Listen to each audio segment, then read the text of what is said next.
بسم اللہ الرحمن الرحیم، اللہم صلی علی محمد و علی آل محمد۔ شاہ زنجانی ٹی وی سے آپ کی خدمت میں حاضر ہوں۔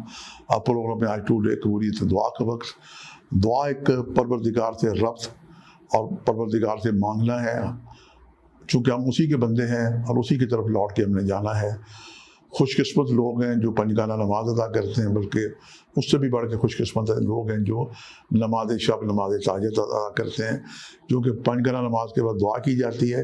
لیکن یہ ایک ایسی نماز ہے، نماز شب تہجد کی، جس کی 11 رکعت پڑھی جاتی ہے، اور پروردگار اس نماز شب پڑھنے والے کو یہ اذن دے دیتا ہے کہ وہ 40 بندوں کی بخشش کروا سکتا ہے، چاہے وہ حیات ہوں، چاہے وہ دنیا سے جا چکے ہوں۔ کتنی پیاری جناب یہ برکت والی بات ہے کہ ہمیں تو خود اپنی مغفرت کا نہیں پتہ کہ ہم بخشے جائیں گے نہیں بخشے جائیں گے، لیکن نماز شب پڑھنے والے کو پروردگار یہ اذن عطا کر دیتا ہے، اور نیز پروردگار اپنے فرشتوں کو کہتا ہے کہ یہ شخص خالصاً میرے لیے اٹھائے نماز شب پڑھنے کے لیے، تہجد پڑھنے کے لیے، اور اس سے قبل کہ دعا مانگے، اس کی دعا قبول کر دی جائے۔ مجھے حیات ہی ہے کہ یہ شخص میرے آگے ہاتھ اٹھا کے دعا مانگے۔ اللہ تعالیٰ نیتیں بھی جانتا ہے، دل کے راز بھی جانتا ہے، اور اس نماز کی جو سب سے بڑی عظمت اور بزرگی اور اس کی جو ایک سند میں نے دیکھی، وہ جب میرے علم میں آیا بہت سال پہلے، تو میری حیرت کی انتہا نہیں رہی کہ اس نماز کی کتنی عظمت اور بزرگی ہے۔ سب جانتے ہیں سید الشہداء امام علی مقام مولا حسین کو عاشوراء کے دن مولا حسین نے 72 اپنے جان سال شہید کر دیے اور تنہا کھڑے ہوئے تھے، اور اب مولا حسین جنگ کے لیے جا رہے تھے، اور اپنی بہن کو اپنا جناب وارث بنا کے وصیت کر رہے تھے کہ بہن مجھے پتہ ہے کہ میں واپس نہیں آؤں گا، اور یہ خیمے لوٹے جائیں گے اور آپ کو قید کر لیا جائے گا، خیموں کو آگ لگا دی جائے گی۔ یہ سارا دکھ کتنا، یہ میں سمجھتا ہوں کہ دنیا کا یہ ہستی مولا حسین ہے۔ لوگوں نے نبی ہونے کے دعوے کیے، لوگوں نے امام ہونے کے دعوے کیے، لیکن آج تک کسی نے حسین ہونے کا دعویٰ نہیں کیا۔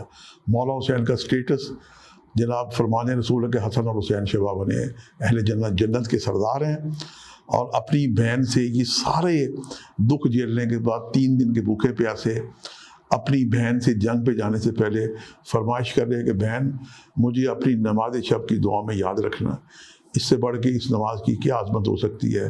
یہ نماز 11 رکعت ہے۔ آپ فجر سے کوئی آدھا گھنٹہ پہلے اٹھ جائیں، باوضو ہو کے پڑھ سکتے ہیں۔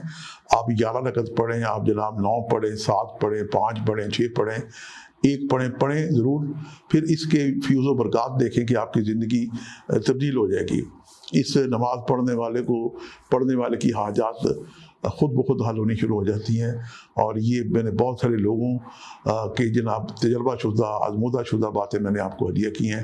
آج کل پاکستان میں بہت سارے مصائب ہیں، کوئی رزق کی تنگی سے پریشان ہے، کوئی بیمار ہے، بچوں کی شادیاں نہیں ہو رہی، بہت سارے بہن بھائی سائلین میرے پاس آتے رہتے ہیں۔ تو بہرحال تہجد تو ایک الگ بات ہے، لوگ بعض اوقات جناب پوچھیں تو نماز بھی نہیں پڑھتے، اور چونکہ اللہ کے رسول کا حکم ہے۔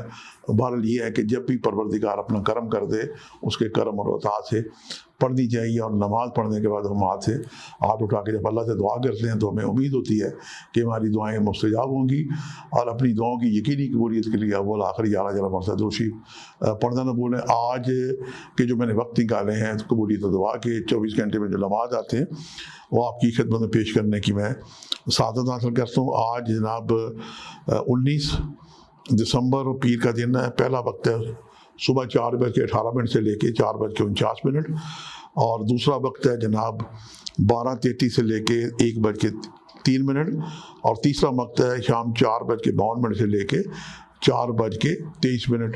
یہ تینوں وقت نمازوں کے قریب ترین ہے۔ آخری وقت مغرب، درمیان کا ظہر، اور جو پہلا وقت ہے یہ جناب نماز شب تہجد اور فجر کے قریب کا وقت ہے۔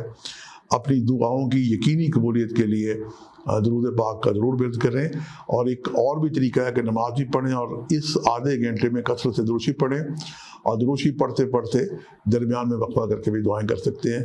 آپ سے ملاقات کا سلسلہ جاری رہے گا۔ آج کے لیے اتنے، شاہ زنجانی کو اجازت دیجیے گا، بشرط زندگی۔ کل ایک نئے پروگرام کے ساتھ ملاقات ہوگی۔ خدا حافظ۔